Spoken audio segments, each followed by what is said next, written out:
Bonsoir à toutes. Désolée pour les petits problèmes techniques et pour le retard surtout. Voilà, surtout que je suppose que vous attendez toutes de savoir comment on va enfin gérer nos bouts de chou. Alors, on les adore, ces petits bébés, mais ils nous font voir la vie de toutes les couleurs, de nuit plus particulièrement que de jour, et on aimerait bien retrouver un peu de sérénité à la maison. Alors, pour ce faire, on a la chance ce soir d'avoir Judith. Judith, bonsoir. Bonsoir. Voilà, on est enchanté de t'avoir ce soir. Je pense que encore plus les jeunes mamans qui se dépatouillent, encore plus que moi. Mais je veux dire que je suis très contente aussi. Voilà, alors je te présente. Judith est conseillère parentale spécialisée dans la petite enfance. C'est-à-dire qu'elle accompagne les parents, tu accompagnes les parents aussi bien au niveau individuel que dans tes ateliers pour les aider. En fait, pour les aider à quoi? C'est peut-être toi plus qui va nous expliquer en quoi ça consiste. Alors, pour différencier des difficultés qui peuvent être liées aux difficultés émotionnelles ou relationnelles de l'enfant, des problèmes de comportement, le sommeil, la propreté, des difficultés après des grands changements comme la LIA parfois qui peut créer chez un enfant un changement de comportement.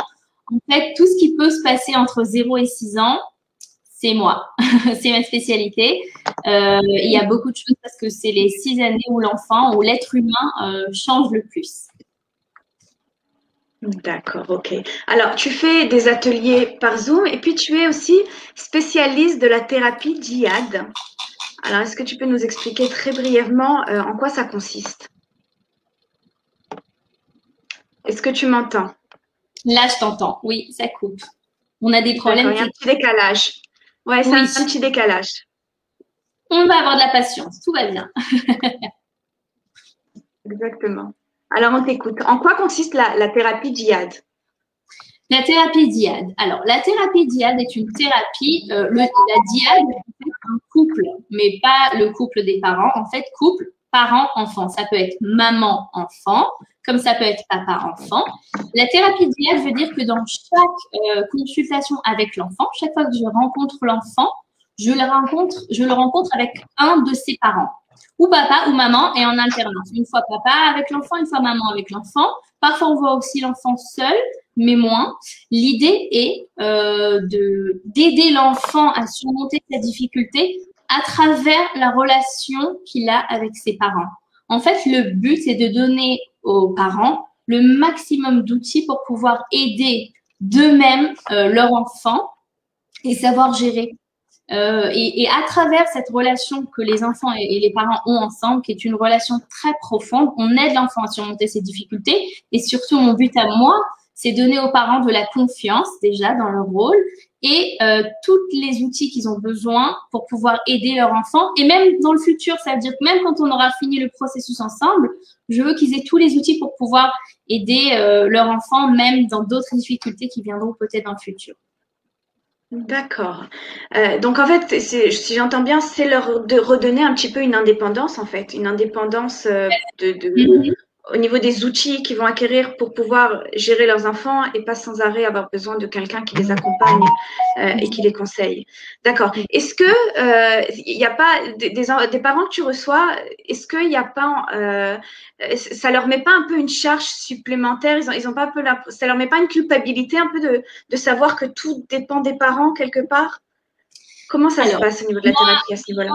Je pense qu'on a une responsabilité en tant que parent, mais pas une culpabilité, et c'est une très grande nuance. On a une grande capacité d'aider nos enfants. On a un énorme rôle et un cadeau qui nous a été donné de faire grandir nos enfants, de les aider à s'épanouir et à se développer. Et vraiment, si j'y croyais pas dans ce métier, que tous les parents sont capables d'aider leurs enfants, je ne me serais pas lancée dans cette carrière-là. Je suis profondément convaincue que chaque parent fait toujours de son mieux à chaque moment. Parfois, on a plus d'outils, parfois on a plus d'assurance, parfois on a moins. Ça arrive à tout le monde. Mais moi, mon but, c'est de renforcer le parent, pas que l'enfant. Aussi le parent pour qu'il puisse aider son enfant. Et je pense que cette responsabilité, quand on enlève la culpabilité, elle devient une force. Ok, waouh. C'est fort. C'est-à-dire que la culpabilité, en réalité, fait résonance avec une faiblesse. Quand on parle de responsabilité, c'est déjà d'un endroit beaucoup plus solide, beaucoup plus fort, plus responsable, en fait. Ok.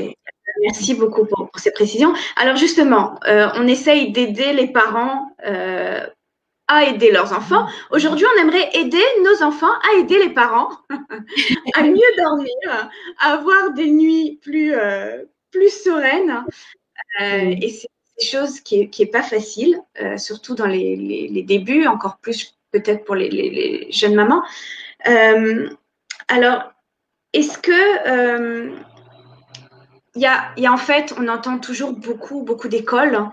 Il y a beaucoup de façons de faire, de coucher. Moi, je suis passée partout en fait. Il faut le contact avec l'enfant jusqu'à ce qu'il s'endorme. Non, pas du tout. Il faut pas prendre l'enfant. Il faut le laisser dormir tout seul. Il faut le laisser pleurer. Il faut surtout pas le laisser pleurer. Et on y perd un peu la boule dans toute cette histoire. Est-ce qu'il y a une façon de faire déjà qui est meilleure qu'une autre? Bonne question. Je vais répondre de façon pas politiquement correcte. Non, il n'y a pas une bonne façon. Toutes les façons sont bonnes, toutes les façons sont acceptables, toutes les façons peuvent être adaptées à différents types d'enfants et de familles et de parents. Voilà, ça c'est la chose peut-être la plus importante à se rappeler. Il y a beaucoup de recherches qui a été faite dans ce domaine-là du sommeil, de savoir est-ce que les enfants qui dorment avec leurs parents dans le lit ou dans la chambre jusqu'à un âge assez avancé vont bien se développer, ou vaut mieux que l'enfant dorme dans son lit, dans sa chambre, etc. Et dans toutes les recherches qui ont été faites, les conclusions ont été assez mixtes. Tous les enfants, peu importe où ils ont dormi, se sont bien développés. Et c'est ça le but. En fait, ce qu'il faut qu'on trouve, c'est la méthode qui nous convient à nous. C'est l'école qui nous convient à nous. Et on peut trouver, parce qu'il faut il y a plusieurs critères, on va dire, pour trouver la méthode qui nous convient le mieux à nous aussi en tant que parents. Mais avant ça, j'aimerais quand même déjà un peu expliquer qu'est-ce que c'est le sommeil, pourquoi il est tellement perturbant, ou pourquoi c'est tellement un sujet qui revient souvent dans la petite enfance. On va déjà commencer que le sommeil, c'est la partie dans la journée ou dans la nuit où l'enfant se sépare le plus longuement de ses parents. Les jeunes enfants peuvent dormir 12 heures parfois par nuit et c'est une très très longue séparation qui peut créer une certaine anxiété chez l'enfant, une certaine crainte ou avoir peur. Et c'est ça aussi qui crée le moment d'aller dormir, l'endormissement et la nuit qui rend ça un peu difficile dans les premières années de la vie d'un enfant. Ça, c'est la première chose. La deuxième chose, c'est que le sommeil, parmi pas mal d'autres capacités que l'enfant a, sont sous le contrôle de l'enfant. Et ça, c'est peut-être quelque chose qui nous fait travailler pas mal en tant que parents parce qu'on veut aider l'enfant à s'endormir, on veut aider l'enfant à bien dormir la nuit. Donc, si on a besoin de dormir, c'est normal, on est des êtres humains. Sauf qu'on ne peut pas forcer un enfant à dormir. On ne peut pas forcer un enfant de dormir tant et tant d'heures. C'est vraiment quelque chose qui dépend de son corps, qui dépend de ses capacités, de son âge, etc. Un peu comme la propreté, on ne peut pas forcer un enfant à aller aux toilettes, on ne peut pas le forcer de faire ses besoins, etc. Donc, le sommeil, au début de la vie, l'enfant a besoin de ses parents pour développer des bonnes habitudes, on va dire, de sommeil, s'endormir à l'heure, un endormissement indépendant, etc., etc. Mais en fait, à la fin, au final, c'est l'enfant qui contrôle la situation. Et c'est pour ça que parfois, c'est un peu complexe. Parce que d'un côté, on aide notre enfant pour qu'il arrive à bien dormir. Et nous, si on a besoin de dormir, d'un autre côté, c'est lui qui va un peu contrôler la situation. Donc, il y a toujours un peu c'est lui qui gère la baraque. Voilà. Donc, ça rend un peu le moment de sommeil, enfin, le sommeil, un tout petit peu un sujet un peu complexe pour les parents et pour enfants parce qu'on ne sait pas trop où se mettre dans ce sujet-là. Donc, et en général aussi un peu polémiqueux entre papa et maman. Très qui souvent. va se réveiller? Pourquoi tu ne me le prends pas la journée alors que je me suis réveillée toute la nuit, etc., etc. Tout à fait. Si on revient à la question de quelle méthode convient le mieux, ce qu'on veut essayer de voir, c'est 3 critères. Le premier critère pour choisir une bonne méthode qui nous convient, c'est de savoir est-ce que la méthode convient à l'enfant. Est-ce que l'enfant va s'endormir relativement facilement? Et quand je dis relativement facilement, c'est dans les alentours de 20 minutes en moyenne pour tous les âges, pour les enfants entre 0 et 6 ans. Est-ce que l'enfant va faire des nuits relativement complètes? Encore une fois, les enfants avant l'âge de 6 mois et 1 an ne font pratiquement pas leur nuit complète, mais après ça, est-ce que l'enfant fait des nuits complètes? Est-ce qu'il se réveille en pleine forme et avec de l'énergie, ou est-ce qu'il se réveille fatigué? Est-ce qu'il fait beaucoup de cauchemars? Il faut qu'on voit, est-ce que cette méthode qu'on choisit convient à l'enfant? Maintenant, il faut se rappeler que jusqu'à l'âge de 5 mois, l'enfant n'est pas capable de s'endormir seul et n'est pas capable de faire des nuits complètes pour la simple raison qu'il lui manque un hormone dans le corps qui n'est pas encore sécrété, l'hormone du sommeil, la mélatonine. Et dû à ça, à cet âge-là, on voit qu'il y a beaucoup de difficultés autour du sommeil parce que l'enfant, physiquement parlant, 95% des enfants ont besoin de cette aide de notre part à cet âge-là pour s'endormir. Le deuxième critère pour choisir, on va dire, la bonne méthode pour nous, c'est il faut que la méthode qu'on choisit convienne aux deux parents.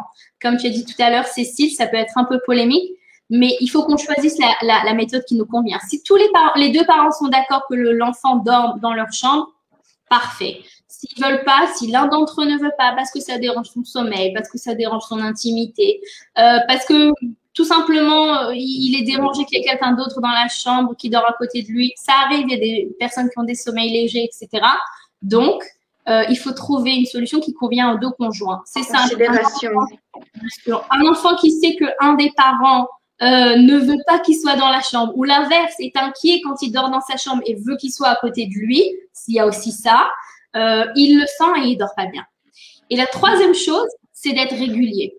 On choisit une méthode et on est régulier. On permet l'enfant d'apprendre à s'endormir à travers cette méthode, d'apprendre à développer cette capacité d'endormissement et de sommeil profond, etc., à travers cette méthode. Si un jour l'enfant il dort dans son lit, l'autre jour dans le lit de papa et maman, le troisième jour avec son frère, l'autre jour dans le salon, il va pas bien développer des bonnes habitudes de sommeil.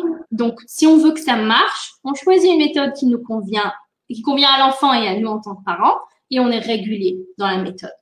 Et c'est comme ça qu'on peut choisir une méthode qui nous convient.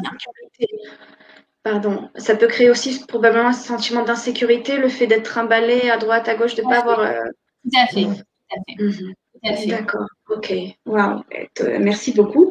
Alors, tu nous as parlé d'une certaine hormone, d'une certaine maturité en fait de l'enfant à s'endormir seul, qu'avant une certaine période, enfin à partir d'une certaine étape de développement de sa vie, il ne peut pas s'endormir tout seul. Alors quoi, qu'est-ce que ça veut dire? Que l'enfant qui s'endort tout seul dès le départ, c'est un mythe, hein, ça n'existe pas? Un enfant qui rentre de la maternité et puis qui fait ses nuits dès le départ, le rêve de tout parent. Alors, il y a 5% des enfants qui ont cette capacité dès la naissance, mais 5% c'est rare. Ça peut arriver dans une famille qu'on gagne l'auto et qu'on a un enfant qui dort facilement et tout seul sans qu'on ait besoin de l'aider. Mais la plupart des enfants, donc 95%, c'est pas du tout le cas. Faut pas se culpabiliser. C'est pas du tout le cas. C'est naturel. La mélatonine manque dans le corps des bébés jusqu'à cet âge-là. Donc, ils ont besoin de notre aide et pour s'endormir et pour passer des bonnes nuits relativement et assez longues pour leur âge. D'accord, ok. Ben déjà, ça nous calme un petit peu. Oui. Ça nous enlève ce sentiment de culpabilité. Ok.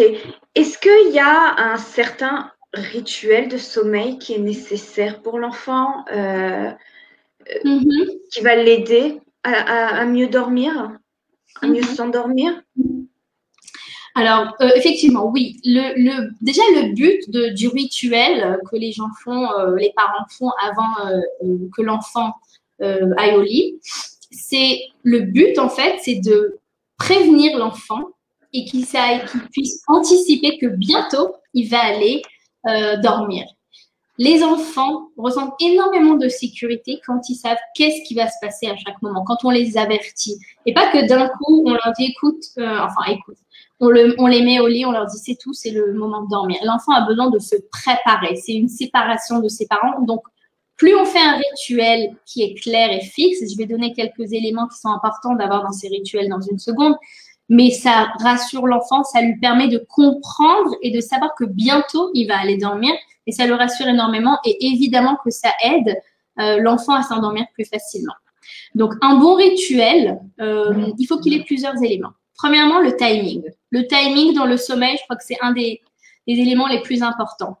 On veut que le timing de ce rituel, qu'on commence à faire ce rituel, ça soit pas quand l'enfant il est trop crevé, quand il est trop fatigué, quand il n'a pas la force. Et ni trop éveillé non plus. Il faut qu'on trouve l'intermédiaire. Maintenant, les signes de sommeil sont assez simples. L'enfant qui touche ses oreilles, l'enfant qui bâille, l'enfant qui devient grognon. Donc, on sait que l'enfant, il commence à être fatigué. Donc, on évite d'arriver à ce moment-là. Avant, on commence le rituel qu'on va choisir, chaque parent ce qu'il a choisi. Maintenant, le but, c'est que on mette l'enfant quand il est fatigué au lit. Pas trop fatigué et pas trop éveillé. Parce qu'un enfant crevé et un enfant trop éveillé, ils vont pas bien s'endormir, ils vont commencer un sommeil plus léger et un sommeil de, on va dire, moins bonne qualité dans le sens où pour leur corps et leur cerveau, il est moins réparateur. Ça, c'est le premier élément. Le deuxième élément, c'est l'ordre de ce rituel. Dans le rituel, on peut avoir manger, donc l'enfant va manger, se doucher, prendre un bain ou faire une douche. On va sûrement lui lire une histoire pour ceux qui sont un peu plus grands, ou lui chanter une chanson, le caresser, il y en a qui font le schéma, etc., etc. Et l'enfant sait que c'est le moment d'aller dormir. Maintenant, si chaque soir, on a un autre ordre, l'enfant ne va pas comprendre que bientôt, il va aller au lit. Donc, on choisit les éléments qu'on veut dans ce rituel, mais on essaye de rester dans l'ordre pour que l'enfant, encore une fois, puisse anticiper. Après le manger, je vais me doucher. Après le doucher, maman, elle va me faire des câlins. Au papa, ils vont me raconter une histoire. Ils vont me faire le schéma et je vais aller au lit. L'enfant peut anticiper, peut se préparer. Dès le plus jeune âge, il arrive à intégrer ce rituel-là, cet ordre. Tout à fait. On sait que les enfants vers l'âge de 1 mois sont déjà capables de reconnaître des rituels différents. Comment on va leur donner à manger, comment on va jouer avec eux, comment on va les prendre dans les bras. Ils reconnaissent même les moments dans la journée où l'enfant d'1 mois, il n'est pas souvent réveillé, mais ils savent qu'est-ce qu'on va faire avec eux. Ça, on peut voir déjà dès 1 mois. Donc oui, dès très jeune âge, on peut commencer à faire ces rituels et c'est important pour l'enfant. Le troisième élément, c'est le contact physique. Donc, effectivement, le contact physique a énormément d'importance quand les enfants sont très jeunes, surtout entre 0 et 6 ans, parce que les enfants parlent avec leur corps. Surtout les enfants qui ne parlent pas encore avec des mots, mais même ceux qui parlent jusqu'à l'âge de 6 ans, le corps est en train de se développer et ça donne énormément de confiance à l'enfant et ça le rassure énormément d'être en contact physique, surtout avant d'aller dormir. Donc, si on peut prendre l'enfant sur nous, si on peut le caresser, lui donner des bisous, ce que vous aimez faire et ce que l'enfant aime. Pour les très jeunes enfants, comme vraiment des nourrissons, on peut même les mettre sur notre peau, en dessous de notre t-shirt, comme ça ils sentent nos battements de cœur, notre odeur, la chaleur de notre peau et ça rassure énormément l'enfant. La quatrième chose, c'est de se séparer graduellement. J'ai un peu mentionné ça tout à l'heure, c'est qu'on ne veut pas que l'enfant, on lui dit, bon, allez, c'est le moment d'aller dormir, bye, va dormir. Ça ne marche pas parce que l'enfant, il est complètement éveillé. Il faut que son corps arrive petit à petit à être moins stimulé par le monde extérieur. La lumière, le bruit, la chaleur, etc., etc. Donc, il faut qu'on le fasse graduellement. Sinon, l'enfant, ça va lui prendre 1 heure pour s'endormir. 1 heure de frustration pour lui et pour nous. Et le 5e élément pour avoir un bon rituel, c'est évidemment une ambiance calme quand l'enfant va dormir. On peut faire du bruit quand les enfants ils dorment, mais quand ils dorment, dans le moment où on veut que l'enfant aille dormir, il faut créer une ambiance un peu plus calme, donc moins de bruit, moins de lumière. Il faut que la chaleur dans la chambre convienne à l'enfant, pas trop chaud, pas trop froid. Pour encore une fois, comme les enfants, ils ressentent tout plus fort dans leur corps, s'il y a trop de stimulation autour d'eux, ils ne peuvent pas commencer un sommeil profond et de bonne qualité. Voilà. Ok, waouh. Eh ben, écoute, c'est quand même très cadré, très.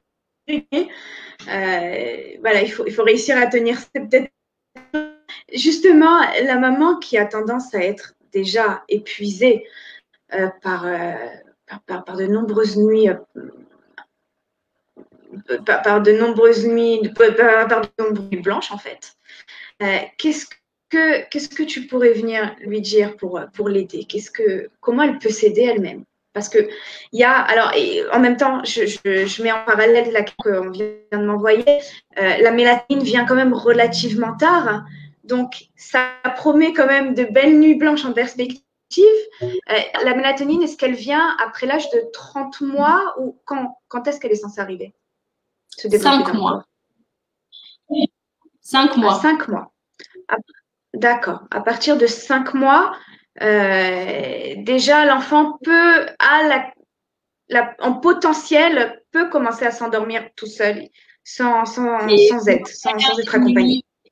Et des nuits un peu plus longues et des nuits et faire se réveiller moins de fois pendant la nuit, même s'il a faim, il se réveillera moins. Tout à fait. Parce que le soleil l'emporte sur la faim à ce moment-là. Aussi. Ok. Et donc, justement, qu'est-ce qu'on fait? Qu'est-ce qu'elles font ces mamans qui sont épuisées et puis qui ont du mal à gérer la journée et encore une nouvelle nuit qui arrive quand elles ne se sont pas suffisamment reposées avant, encore plus quand elles travaillent peut-être. Qu'est-ce que tu pourrais venir leur dire pour les aider? En général, les mamans qui viennent vers toi, comment tu les aides à ce niveau-là?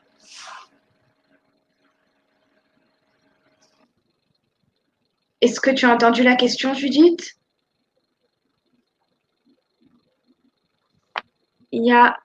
Judith, tu es avec nous? Oui, je suis avec vous, mais il y a eu une coupure. Encore une fois, je ne t'ai plus entendu. Tu parlais des jeunes mamans, des mamans des enfants de, on va dire, max 5 mois. On parle des enfants qui n'ont pas encore cette capacité de s'endormir, etc. Tout en fait. Une maman épuisée, ça reste une maman épuisée, quel que soit l'âge de l'enfant. Est-ce qu'il y a des techniques? Est-ce qu'il y a des qui peuvent la qu'est-ce que tu peux leur dire? Alors, premièrement, que ne pas dormir, c'est très, très dur. Je crois que c'est la plus grande punition qu'on peut donner à quelqu'un, c'est de ne pas dormir. Ça nous rend de mauvaise humeur, impatients. Ça affecte même notre mémoire.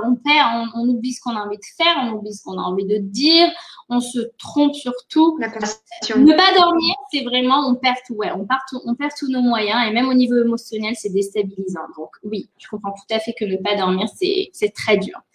Il y a quand même quelques éléments, encore une fois, qu'on peut intégrer dans la journée de l'enfant ou vers la nuit pour quand même lui permettre d'un peu mieux dormir. Et il y a quand même quelques éléments qu'on peut intégrer dans notre comportement à nous en tant que maman.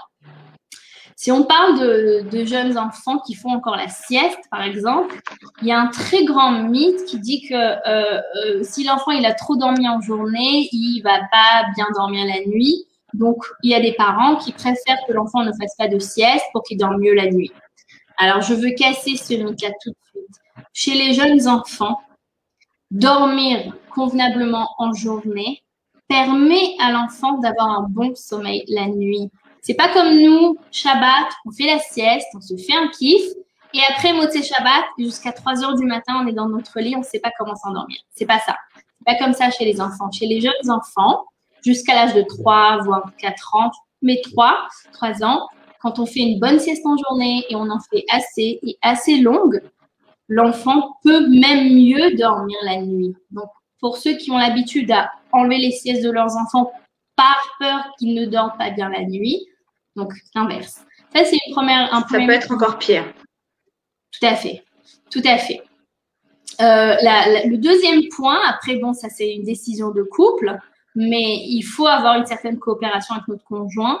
Je sais que même si les mamans travaillent, très souvent, elles ont envie de prendre sur elles parce que le conjoint travaille aussi et on ne va pas lui demander de se réveiller, etc., etc.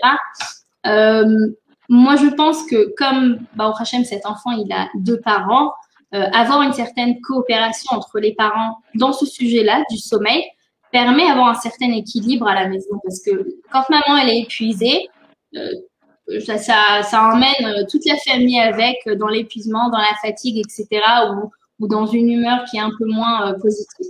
Donc, on peut essayer d'avoir un peu de coopération ou même beaucoup de notre conjoint. On peut choisir les horaires dans lesquels c'est les moments où la maman, elle dort, peut-être même dans une autre chambre, si ça lui convient, pour qu'elle ait un sommeil peut-être plus profond.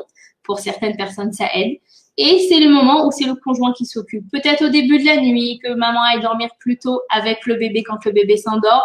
Et elle se permet d'avoir quelques heures pour quand même reprendre et pas accumuler trop de fatigue.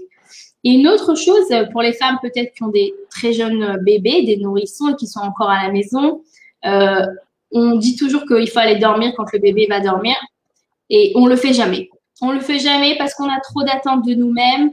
On le fait jamais parce qu'il faut toujours faire quelque chose, la maison, les courses, encore ranger, encore nettoyer, encore s'occuper d'autre chose.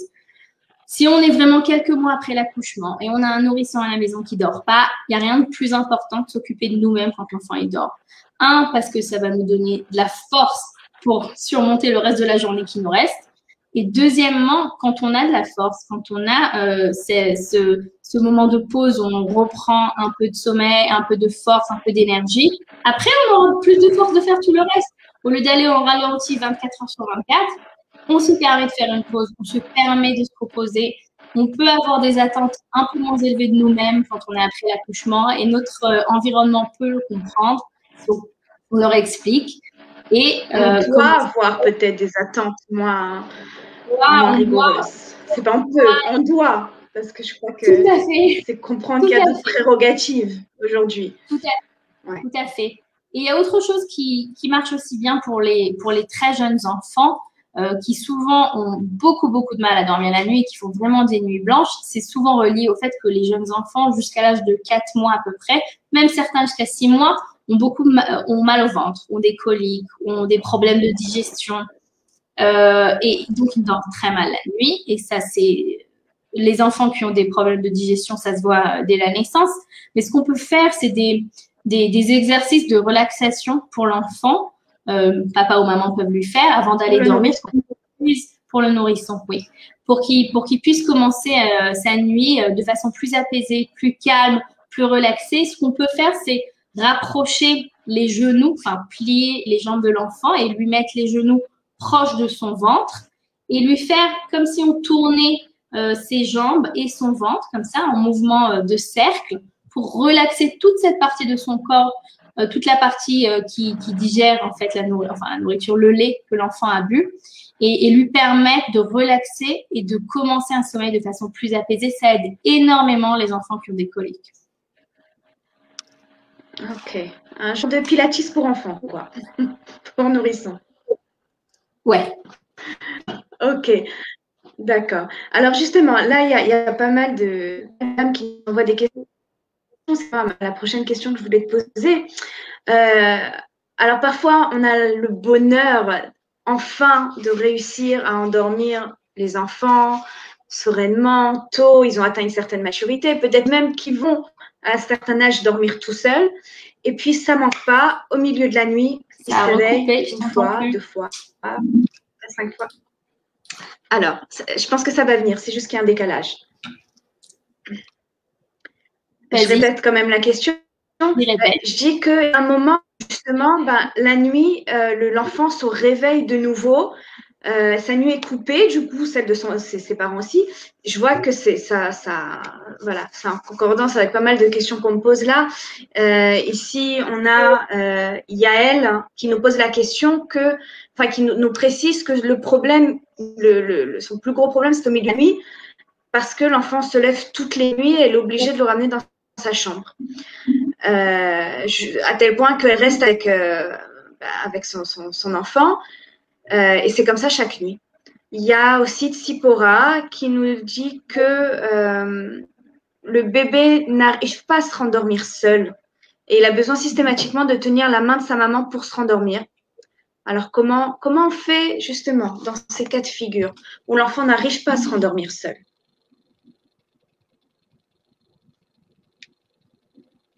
Encore un petit décalage, j'attends la fin de la question. Ouais. On a de la patience ce soir. Si tu peux me redire la question de Tsipora, comme ça je peux répondre à tout le monde. Alors, Tsipora, ouais, bien sûr. Tsipora nous dit si bébé ne peut pas s'endormir seul et a besoin systématiquement de tenir la main de maman pour se rendormir, comment on fait avec plusieurs réveils la nuit, c'est très dur pour maman. Ouais, Tsipora, on est de tout cœur avec toi. On te comprend à ce niveau-là. Alors, qu'est-ce qu'on fait dans ces cas-là?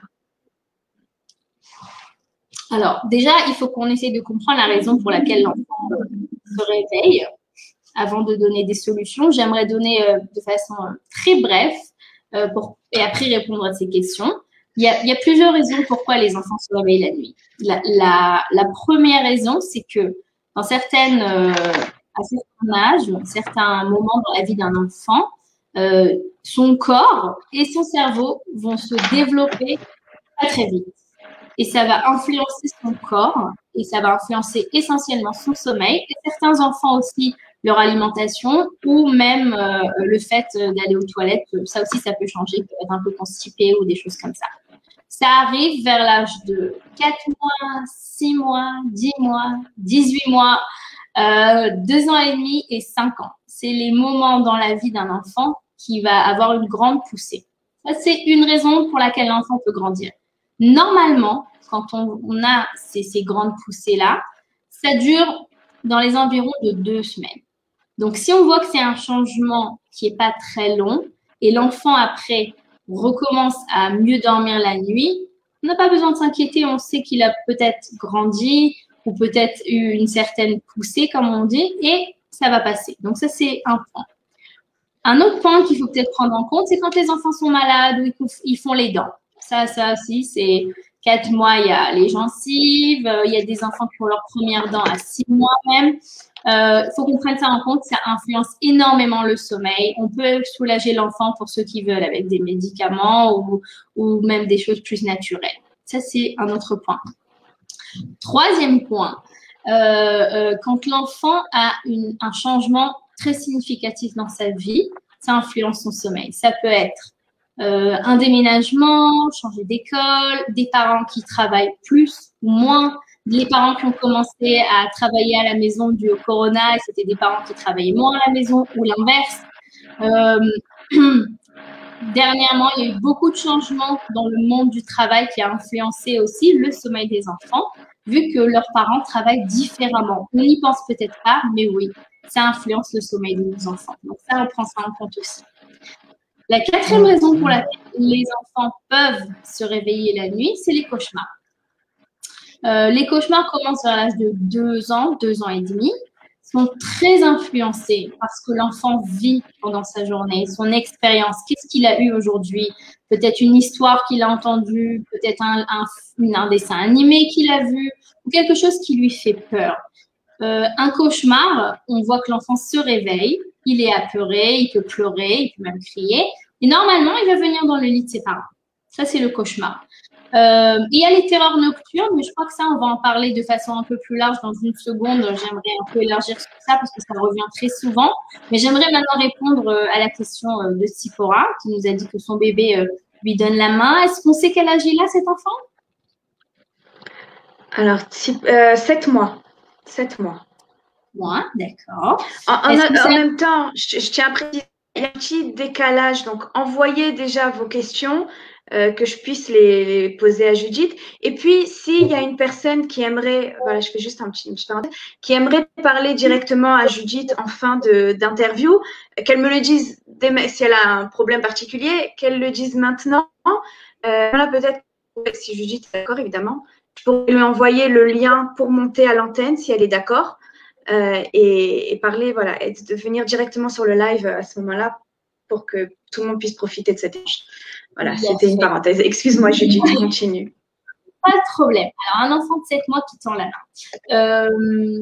Les enfants de cet âge-là sont encore très jeunes, donc c'est l'âge préverbal, donc l'âge où l'enfant ne parle pas encore. Donc, il s'exprime avec son corps.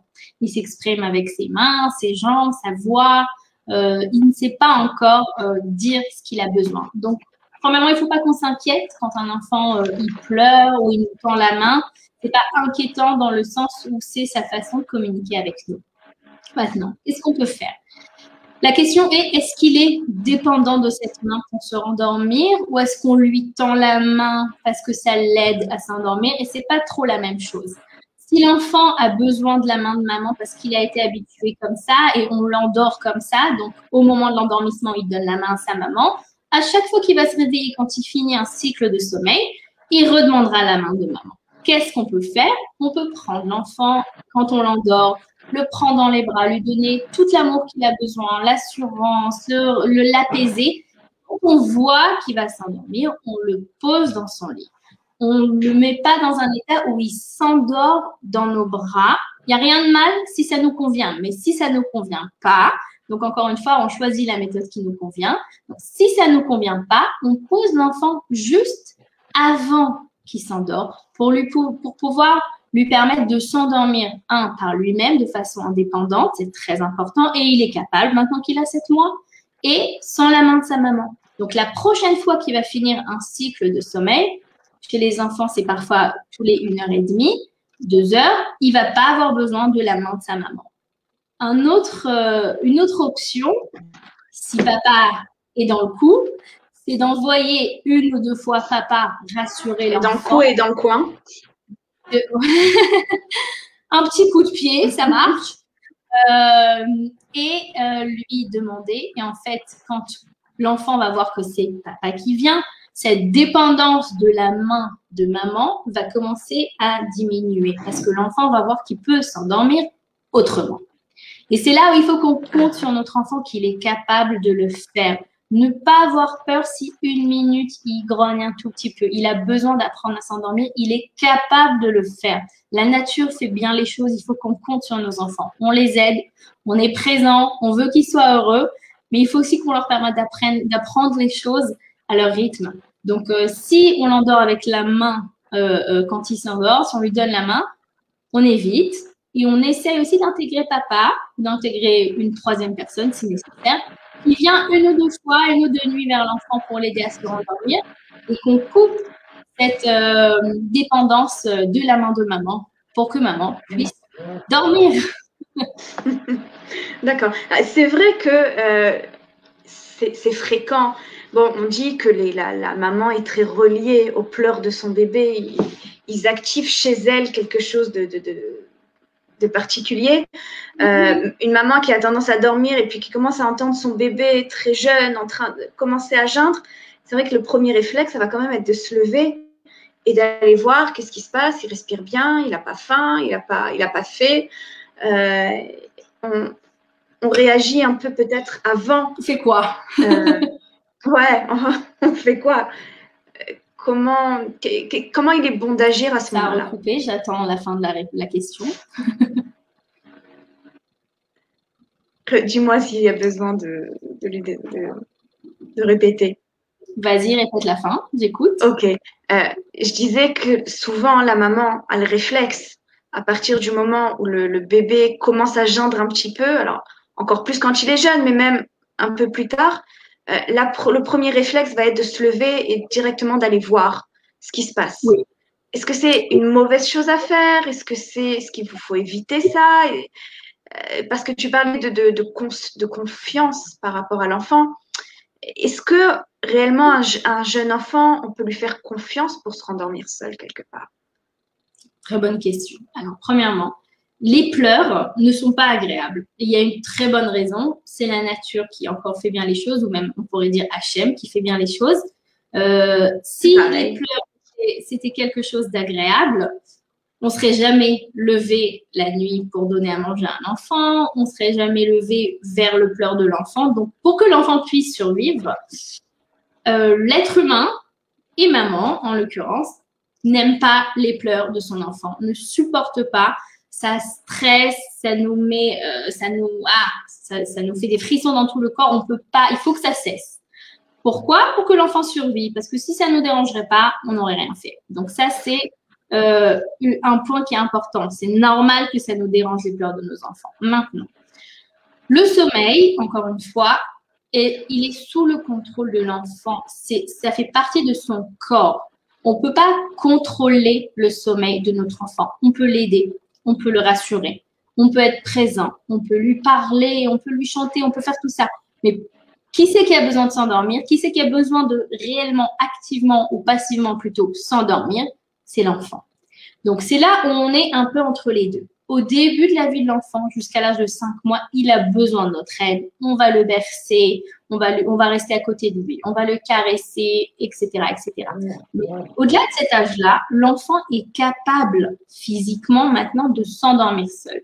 Donc, s'il grogne 1 minute dans son lit, ok, pas des hurlements de quelque chose de très, très grave, il pleure un peu dans son lit, on peut attendre 1 minute, 2 minutes, 3 minutes, voir est-ce qu'il commence à s'endormir. Parce que l'enfant, à cet âge-là, les enfants, les jeunes enfants, parfois ne parlent pas. Les pleurs, c'est un moyen de communiquer. Ils sont peut-être en train de dire, en pleurant, j'arrive pas à m'endormir, je cherche mon sommeil. Nous aussi, en tant qu'adultes, on pose pas la tête sur l'oreiller et on s'endort en 30 secondes. Ça prend du temps, on se retourne. On peut lire un livre, il y en a qui sont sur leur téléphone avant d'aller dormir. On a besoin de ce moment avant d'aller dormir. Et nous, on grogne pas et on pleure pas, mais l'enfant, en l'occurrence le bébé, oui. Donc, on peut leur permettre ces quelques moments-là de trouver leur sommeil. Et l'enfant, quand il apprend à s'endormir de façon indépendante, la prochaine fois qu'il va se réveiller quand son cycle de sommeil va finir, il en a plusieurs pendant la nuit, il va savoir se refaire, se retourner, se rendormir. Si on vient et on intervient, il ne saura pas le faire tout seul. Donc, oui, ça nous stresse un peu. Oui, c'est pas agréable. Non, on n'est pas en train de traumatiser notre enfant pendant 3 minutes, il a pleuré. Je dis pas un quart d'heure, 20 minutes. Ça, c'est trop. Je suis d'accord. Ça, c'est trop. L'enfant ne comprend pas pourquoi. Pendant quelques minutes, vraiment, quelques minutes, l'enfant pleure parce qu'il a besoin de s'endormir. Il est en train de s'endormir. On peut lui permettre d'essayer au moins, d'acquérir cette capacité de bien s'endormir. Et si on a besoin du soutien, parfois on a besoin, on peut demander à notre conjoint de nous aider à faire passer ces 2 ou 3 minutes de pleurs, à écouter une chanson, à s'éloigner un tout petit peu et savoir qu'on revient, on va revenir. Si l'enfant pleure, on va rentrer dans la chambre, on va l'apaiser, on va le caresser, on va peut-être lui rechanter une chanson, tout ce qu'il faut pour qu'il se calme. Évidemment, on ne va pas le laisser. Mais on peut lui laisser ces quelques minutes de trouver déjà son sommeil. Ok, c'est intéressant comme notion, c'est-à-dire que déjà, dès le plus jeune âge, je suppose que c'est après quelque chose qu'on doit prendre soin de poursuivre dans son apprentissage de la vie, que même là, on peut lui faire confiance en sa faculté de s'endormir seul. Il y a aussi un peu cette croyance-là, en tous les cas, moi je l'avais beaucoup, bon, j'ai plus de jeunes enfants, mais j'ai pu accumuler quelques années de nuits blanches en accumulant mes nuits blanches les heures d'insomnie les unes derrière les autres, où on a ce sentiment comme ça de se dire, mais si c'est sans moi, il ne se rendormira pas, il ne sera pas capable. Et c'est très dur, ça demande vraiment un effort de se dire, mais oui, il va y arriver. C'est vrai que expérimentalement parlant, à partir du moment où moi aussi j'ai fait le switch et puis que j'étais dans mon lit et que je l'entendais et que je me disais non, il va se rendormir, je sais qu'il va se rendormir, bah, en général, c'est vrai que ça marchait en fait. C'est vrai que ça marchait. Et c'est pas facile, hein. On peut le dire. C'est pas facile. Peut-être avec le premier enfant, on ne sera pas capable de le faire, ou peut-être pas avec le deuxième, ou peut-être que oui, tant mieux pour celle que oui, mais il faut se rappeler qu'un enfant, quand il pleure, c'est pas au secours, on m'a abandonné. Parfois, c'est ce que j'entends souvent quand des mamans elles m'appellent et elles me disent que l'enfant il pleure la nuit, il va penser qu'on l'a abandonné. Un enfant qui pleure 1 minute, 2 minutes, et il y a 30 secondes, maman elle était en train de le caresser, de l'endormir, de lui donner des bisous, etc. Il se sent pas abandonné du tout. Il pleure parce qu'il n'est pas content ou il essaie de s'endormir, mais il se sent pas abandonné. Il sait très bien, oui, ils ont une bonne mémoire les enfants. Qu'il y a quelques minutes, maman, elle était là à côté de lui.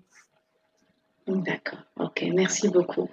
Alors, tu nous parlais tout à l'heure des cauchemars et des terreurs nocturnes. Alors, qu'est-ce qui fait déjà la différence entre les deux? Comment on peut distinguer ce qui est des simples mauvais rêves de véritables terreurs nocturnes? Ok. Comment ça se traduit? plus grande nuance, on va dire, entre les terreurs nocturnes et les cauchemars, c'est que pendant un cauchemar, l'enfant, quand il fait un cauchemar, il va se réveiller, complètement réveillé, il va être en pleine conscience et il va aller sûrement ou appeler papa et maman ou aller dans leur lit. Donc ça, il est réveillé.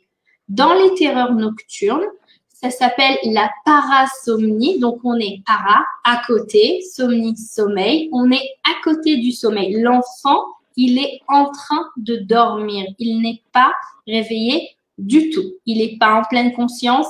On peut lui parler, si ça nous fait plaisir de le rassurer à cette façon, mais il n'est pas réveillé. Ce qui est important, il faudra qu'on sache qu'on parle à son inconscient. Exactement.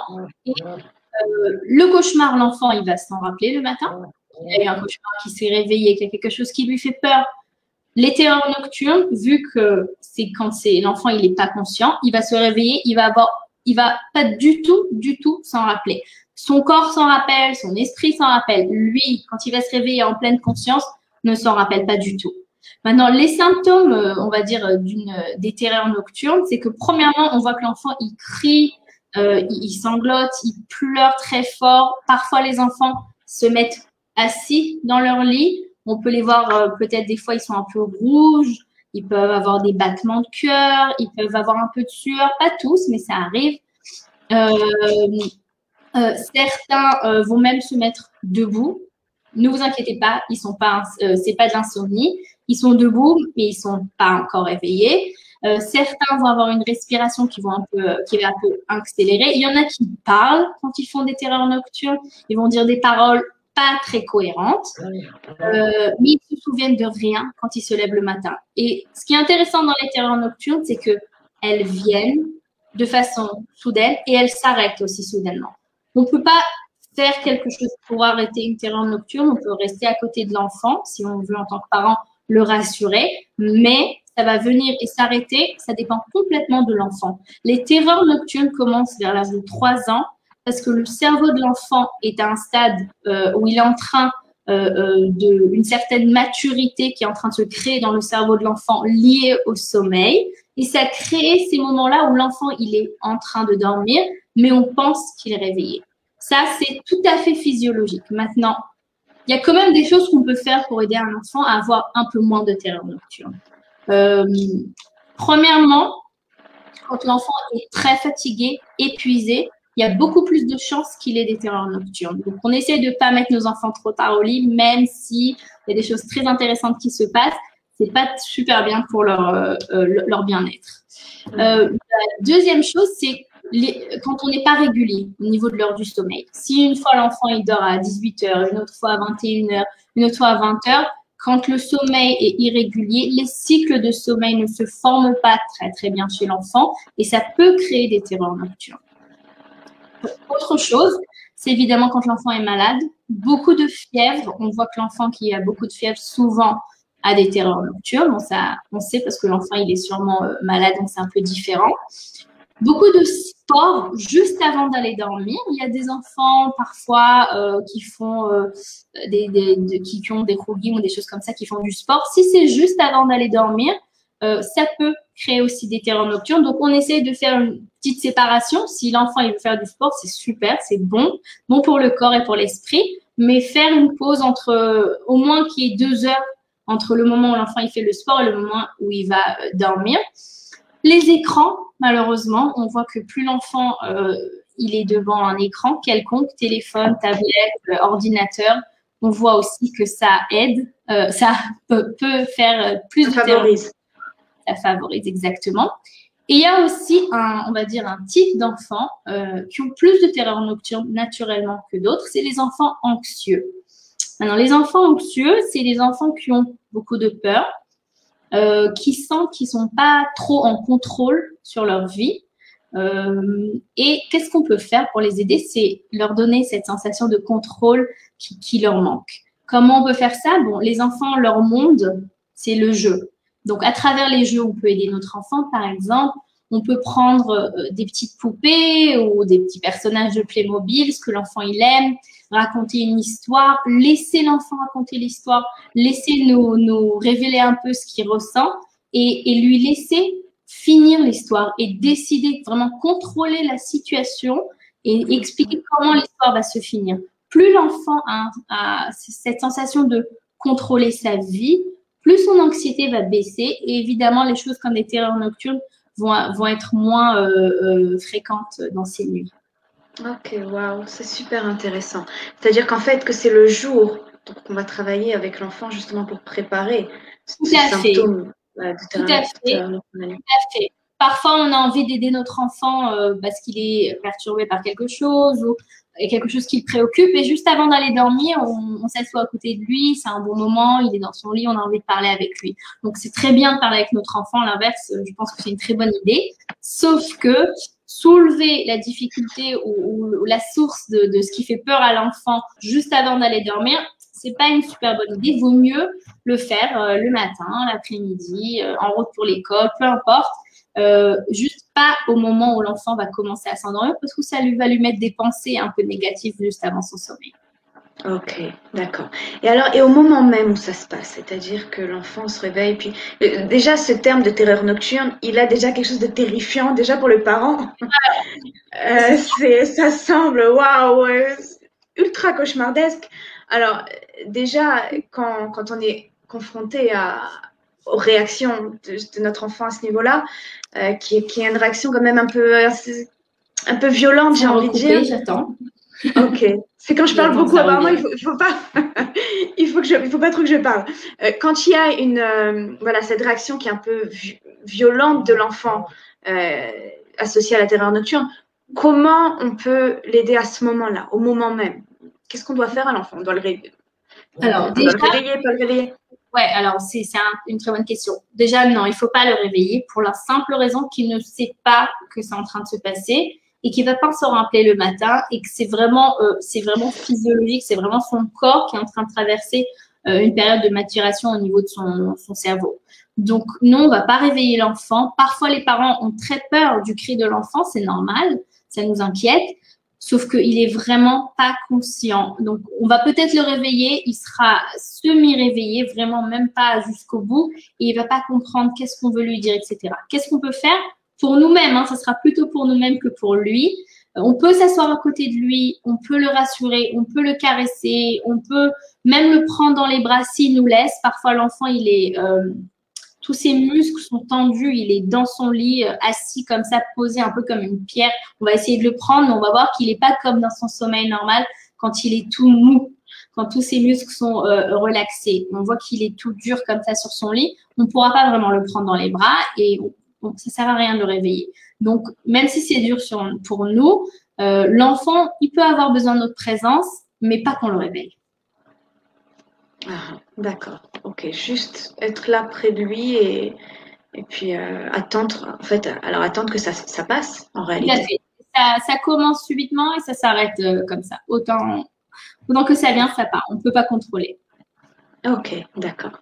Alors, alors je vous invite, hein, mesdames, à poser vos questions. On arrive à la fin de cette interview qui, de toute évidence, a appris beaucoup de choses à beaucoup de monde. Il y a ici, j'ai Sarah. Alors, Sarah qui pose la question. Alors, on en a peut-être parlé sûrement au début, mais peut-être que tu aurais quelque chose à rajouter par rapport à ça. Quelles sont les bonnes habitudes à donner à un bébé de 2 mois qui, au milieu de la nuit, est complètement réveillé et très dur à rendormir? Apparemment, qui doit confondre aussi un peu. Il y a aussi cette question de confusion chez l'enfant entre le jour et la nuit et qui est très dur aussi pour les parents à gérer, cette histoire. Tout à fait, tout à fait. Alors, bon, mis à part qu'on a parlé un peu du rituel qui aide énormément à créer des nuits plus complètes et plus sereines chez un enfant, il y a quand même des points qu'on peut aussi rajouter pour un enfant de 2 mois. Bon, déjà, l'enfant, oui, à 2 mois, peut encore confondre un tout petit peu la nuit et le jour, mais j'insiste quand même sur ce que j'ai dit et je le répète, il ne faut pas enlever les siestes de l'enfant. Les enfants de 2 mois dorment environ 20 heures par jour. Sur 24 heures, 20 heures. Donc, il y a des enfants, c'est 18 mois, mais la moyenne, c'est 20 heures. Donc, ça veut dire que si l'enfant, il dort bien en journée, il va bien aussi dormir dans la nuit. Et on ne va pas lui couper ses siestes pour qu'il dorme mieux la nuit. Ça chamboule tout son système de sommeil et tous ses habitudes. Il y a autre chose aussi qu'on peut faire. C'est une différence dans les réactions que j'ai le jour avec mon enfant et la nuit. Si en journée, je suis toute souriante, avenante, je chante fort, je le prends fort dans mes bras, je parle plus fort, etc. La nuit, il y a une différence dans ma réaction. Je vais parler très doucement. Je vais minimum de contact avec mes yeux, avec l'enfant, vraiment minimum nécessaire. Si je le prends dans mes bras, c'est très doucement en lui répétant que c'est la nuit. C'est un peu comme si on répète quelque chose à un enfant jusqu'à qu'il comprenne. Comme ça avec nos enfants, ça fait partie de notre rôle. Mais il y a une différence dans ma réaction. Déjà, j'allume pas la lumière, je vais pas parler fort, je vais pas sortir de la chambre avec le bébé, même s'il va réveiller mon mari, c'est pas grave. Tant mieux, on sera nous deux réveillés ensemble à essayer de l'endormir. Non, je rigole. Pas tant que ça. Le but est que là encore, il y a ce qui est le politiquement correct et ce qui est la vérité. Mais en fait, l'idée, c'est que quand mon enfant va comprendre qu'il y a une différence dans ma réaction, qu'en journée, je suis toute avenante quand il s'est réveillé, je le prends de sa poussette, de son lit, et etc. Et je le change, et ci et ça.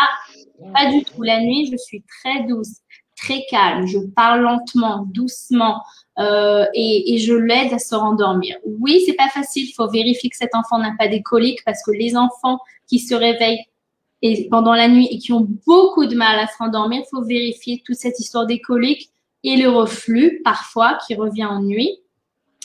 Et être sûr au moins que c'est pas quelque chose de physiologique chez l'enfant qui lui permet pas de bien dormir. D'accord, ok. Bah écoute, voilà, j'ai les réponses en direct là on te remercie déjà. Voilà, tu maîtrises tellement bien ton sujet, ça, il n'y a rien à dire. Et puis voilà, que ça aide. Apparemment, ça aide déjà des mamans, ça leur donne une perspective. Je pense que c'est déjà énorme de donner un peu de lumière et des outils surtout, des outils pour pas. Je crois que le pire pour un parent, pire que le manque de sommeil, c'est le manque de contrôle, de sentir que on ne sait plus quoi faire, on ne sait plus où donner de la tête et de sombrer un peu dans ce désespoir. Donc, ne sombrez pas dans le désespoir, mesdames. Il y a des choses qui sont temporaires, ce sont des étapes, tout passe. Vous redormirez un jour, ne vous inquiétez pas, ça viendra. Mais voilà, c'est vrai qu'il y a des phases, comme tu l'as dit, des étapes qui font partie du développement de l'enfant. Et puis c'est peut-être aussi rassurant de savoir ça, qu'on le fait pour quelque chose. C'est-à-dire que l'enfant se développe tant qu'il se réveille la nuit, c'est qu'il est aussi en phase de développement. Donc, voilà. Donc, fatigué, de quoi? C'est comme quand les enfants à 2 ans commencent à dire non. Et beaucoup de parents qui m'appellent, bon, déjà, Baruch Hashem, Mazal Tov, il est en bonne santé. Il a 2 ans et il dit non. Kolakavod, je me serais inquiétée si ça ne serait pas arrivé. Donc, comme tout, comme le sommeil, comme le non à 2 ans, comme les crises d'adolescence de l'enfant à 5 ans, ça fait partie du développement de l'enfant. Même si c'est pas facile pour nous, on sait au moins que c'est pour de bonnes causes. Voilà. Donc, maman, si vous êtes fatiguée, si vous êtes stressée, si vous avez mal fait, si vous avez bien fait, de toutes les façons, vous êtes des mamans extraordinaires parce que vous êtes les mamans de ces bébés que vous avez mis au monde et que vous êtes quand même des vous êtes là. Voilà, vous continuez d'être là malgré tout. Donc, déjà pour ça, ça mérite un grand bravo. Voilà. Alors, là, on a une question très intéressante d'une maman. Comment savoir si un enfant de 3 ans a de réels troubles de sommeil qui nécessitent une thérapie? Quels sont les signes qui doivent nous alerter? Et même en cas, j'ai envie de rajouter, en cas de terreur nocturne, est-ce que ça nécessite forcément une thérapie ou pas? Alors, déjà, apparemment, nocturnes qui sont, c'est une réponse assez simple. Donc, non, à la base, non. Les terreurs nocturnes, chez à peu près 60% des enfants, elles sont fréquentes entre 3 et 6 ans. Et elles vont passer d'elles-mêmes. Si on voit qu'on a un enfant extrêmement anxieux, qui a peur de tout, que tout est une source d'anxiété pour lui, oui, peut-être oui. Mais si, en gros, tout va bien avec l'enfant, c'est un enfant épanoui, mais il a des terreurs nocturnes, moi, je ne me serais pas inquiétée parce que ça fait partie, encore une fois, du développement de certains enfants qui passent par ces phases-là. Donc, on met ça de côté. Maintenant, un enfant de 3 ans, comment on peut savoir déjà s'il a un trouble de sommeil? Il y a plusieurs éléments. Déjà, on veut voir combien de temps par nuit il dort. Un enfant de 3 ans, il devrait dormir dans les alentours de 13 heures, voire 14 heures par nuit. Il devrait. Maintenant, il devrait, c'est la moyenne. Est-ce qu'il dort 12 heures? Ça va. 11 heures et quelques, ça va. Il dort un peu plus aussi, ça va. Mais s'il a des nuits très courtes, déjà, ça, c'est un premier signe. Le sommeil, c'est vraiment quelque chose qu'on ne peut pas enlever. Si quelqu'un ne dort pas bien, c'est un signe qu'il y a quelque chose qui ne va pas. OK? Encore une fois, ne passe pas les bébés qui se lèvent, etc. Un enfant de 3 ans est censé être capable de faire des nuits complètes. Tout à fait. À cet âge-là, tout est au niveau de la maturation du cerveau de l'enfant. Il est tout à fait capable de dormir 12, 13, 14 heures d'affilée. S'il dort que 10 heures et il se réveille, c'est quand même un point. Deuxième chose, c'est l'endormissement. Comment l'endormissement se passe? Est-ce qu'il est très apeuré? Est-ce qu'il a besoin de notre présence et il est incapable de s'endormir seul? Maintenant, si on a fait ça comme choix, comme habitude, de rester à côté de l'enfant pour l'endormir, ça c'est une chose. Mais si on a décidé qu'il s'endormira seul et on veut sortir de la chambre et il commence à pleurer, il commence à avoir très très peur et parfois il y a des enfants qui ont tellement peur qui veulent ils font pipi sur eux, il y a des enfants qui commencent à faire pipi quand ils sont encore éveillés, etc., etc. C'est quand même un signe qu'il y a quelque chose qui est un tout petit peu inquiétant au niveau de l'endormissement de l'enfant. Ça, c'est un autre signe. Autre chose, il y a tout ce qui est l'enfant qui se lève, c'est l'insomnie. Les enfants qui se lèvent, qui sont en train de dormir et qui marchent dans la maison, qui ouvrent les placards, et ils sont tout à fait endormis. Ça, c'est un vrai trouble de sommeil aussi. C'est pas très fréquent, c'est génétique. Donc, si vous avez un enfant qui l'a, sûrement que l'un de vos oncles, vos tantes, un frère, une sœur ou vous-même, vous l'avez. Donc, c'est pas un choc pour vous. Vous savez que ça arrive.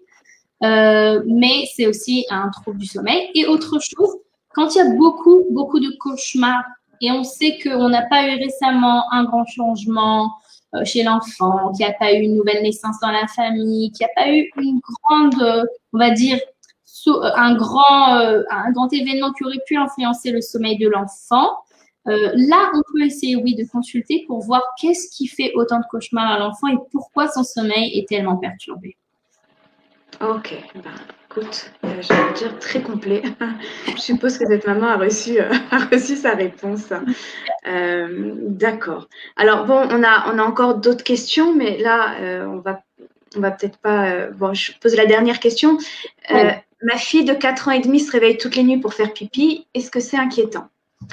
Ou j'aurais peut-être même rajouté, ou est-ce que c'est rassurant? Entre-temps, on va boire de l'eau. Voilà, je répète au cas où. Ma fille de 4 ans et demi se réveille toutes les nuits pour faire pipi. Est-ce inquiétant? Tu m'as entendu? Maintenant, je t'entends. Vas-y. Ma fille de 4 ans. Ma fille de 4 ans et demi se réveille toutes les nuits pour faire pipi. Est-ce qu'on doit s'inquiéter? Non. Je vais expliquer pourquoi. Alors, avant l'âge de 5 ans, on ne s'inquiète pas quand les enfants font pipi au lit ou aux toilettes. Pourquoi? Parce que le fait d'aller faire pipi la nuit est censé s'arrêter vers l'âge de 5 ans. La plupart des adultes ne se lèvent pas à faire pipi la nuit, sauf s'ils ont, je sais pas, ils ont bu ou de l'alcool, quelque chose comme ça avant d'aller dormir, ça donne envie de faire pipi. Mais une certaine maturité dans le corps de l'enfant se développe vers l'âge de 5 ans et on voit que la plupart des enfants de 5 ans sont propres la nuit et n'ont même pas besoin de se lever pour aller faire pipi. Donc, à 4 ans, un enfant qui se lève faire pipi la nuit, c'est pas inquiétant. Par contre, on peut essayer donner un peu moins d'eau juste avant d'aller dormir pour lui permettre un sommeil un peu plus régulier. Si elle se lève, c'est déjà un très bon signe parce que ça veut dire qu'elle sera capable aussi d'être propre plus rapidement parce qu'elle est consciente. Son corps, il est conscient qu'elle a besoin de faire pipi et elle se fait pas pipi sur elle. Donc, c'est déjà une bonne chose. Moi, j'aurais attendu l'âge de 5 ans et vérifier et voir comment la maturation de son corps avance et c'est censé s'arranger tout seul avec l'âge. D'accord. Merci beaucoup Judith. Alors, je vous rappelle que Judith donne des ateliers, voilà, des ateliers pour les mamans, pour les accompagner justement, pour les aider à comprendre un peu ce qui se passe dans le monde de leur enfant, à répondre à tout ce genre de questions et bien d'autres, parce que quand on est maman, on a plein de questions en général, et puis on a besoin d'être rassuré, d'être guidé sur pas mal de points, et puis aussi d'être renforcé dans notre confiance en nous, qu'on est la meilleure maman pour nos enfants. Donc vous retrouvez tout ce condensé-là dans les ateliers de Judith. Vous avez pu le comprendre, que c'est avec beaucoup de bienveillance et beaucoup de positivisme, et de surtout beaucoup de professionnalisme. Donc voilà, n'hésitez pas à faire appel à Judith. Alors là, vous avez son numéro de téléphone. Si c'est pour pour Israël, 054 54 33 308. Si c'est autre part, vous faites l'indicatif, le 972 avant. Par rapport, alors vous pouvez également lui envoyer des questions si peut-être si c'est des questions qui nécessitent peut-être une réponse courte. Maintenant, le mieux c'est quand même de toutes les façons de traiter le sujet en profondeur s'il y a besoin. Donc voilà, si vous voulez prendre un rendez-vous, poser votre question, vous pouvez lui envoyer un mail. Voilà. JL, tu me dis si je ne me suis pas trompée, hein, je dis JLGILHARACH @gmail.com. Voilà. Et puis en même temps, vous pouvez de toutes les façons lui envoyer un message pour recevoir toutes ces informations, ces articles, ces newsletters, tout ce qu'elle propose. Ce sera toujours plus enrichissant. Voilà. Merci beaucoup, Judith. On est contente qu'il y ait des gens comme toi. Ça manquait, moi, cruellement à mon époque. Il y a beaucoup de choses où, bon, je ne suis pas si vieille que ça, mais on en a passé quand même. Et puis, c'est vrai qu'on aurait bien aimé avoir quelqu'un qui puisse nous répondre à ces questions et nous accompagner. Sans que, voilà, souvent c'est la maman, mais c'est une autre époque, c'est une autre génération, et puis qui met un peu la pression, ou alors encore pire, c'est la belle-maman qui est là et puis qui peut aider alors qu'elle n'aide pas du tout et que nous, on est dans beaucoup de confusion et on a besoin de faire du tri dans tout ça. Donc voilà, on te remercie d'être là pour nous aider à faire du tri. Je vous recommande beaucoup Judith. Voilà, tout à fait Judith pour ça. Voilà. Merci beaucoup Judith. Est-ce possible de revoir la vidéo? Oui, la vidéo reste sur le groupe et elle est bientôt également sur YouTube et vous pourrez la partager. Voilà. En tous les cas, je vous retrouve la semaine prochaine pour une nouvelle interview qui tourne aussi autour de l'éducation, plus précisément autour des adolescents et de l'ALIA. Voilà, avec qui c'est une surprise. Et voilà, on espère que ça pourra également aider beaucoup de personnes. Voilà, mesdames, je vous embrasse très fort et je vous souhaite une bonne soirée et à la semaine prochaine. Au revoir, Judith. Merci beaucoup.